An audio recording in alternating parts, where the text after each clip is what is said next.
आज आपण रोबो कुकमध्ये फक्त 5 मिनिटात दूध कसे गरम करायचे ते पाहणार आहोत. सर्वात अगोदर आपण इनर पॉटमध्ये थोडंसं पाणी टाकलेलं आहे. मी अर्धा लिटर दूध घेतलेलं आहे. तुम्ही त्यामध्ये 1 लिटर किंवा 2 लिटर दूध सुद्धा गरम करू शकतात. सर्व दूध आपण इनर पॉटमध्ये काढून ठेवायचं आहे. रोबो कुकमध्ये इतर भांडं नाही वापरायचं. त्याचं जो भांडं त्यांनी दिलेलं त्याच्यासोबत तेच वापरायचं आहे. भांडं खाली ओलं नको, ते सुक्क असायला पाहिजे. आता हा इनर पॉट आपण रोबो कुकमध्ये ठेवलेला आहे. मेन स्विच ऑन करायचा आहे. त्यानंतर इथे रोबो कुक ऑन करायचा आहे. इथे आपण मॅन्युअल मध्ये सुद्धा करू शकतो. तर इथे आपण सॉटे मोड ऑन करणार आहोत. त्याच्यानंतर पहा, आपलं जे दूध आहे ते गरम होणार आहे. इथे मी मीडियम मध्ये ठेवलेलं आहे. तुम्ही क्विक मध्ये सुद्धा ठेवू शकता किंवा स्ट्रॉंग मध्ये सुद्धा ठेवू शकता.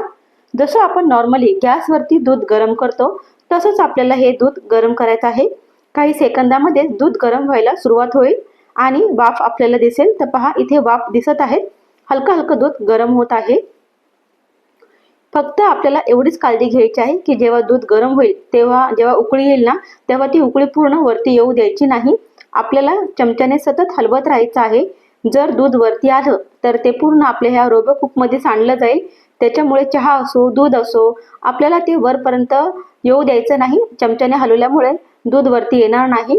जितकं आपल्याला दूध गरम करून घ्यायचं आहे ते दूध आपण गरम करायचं आहे. दूध चांगलं शिजलं की त्यानंतर आपल्याला रोबो कुक बंद करायचा आहे.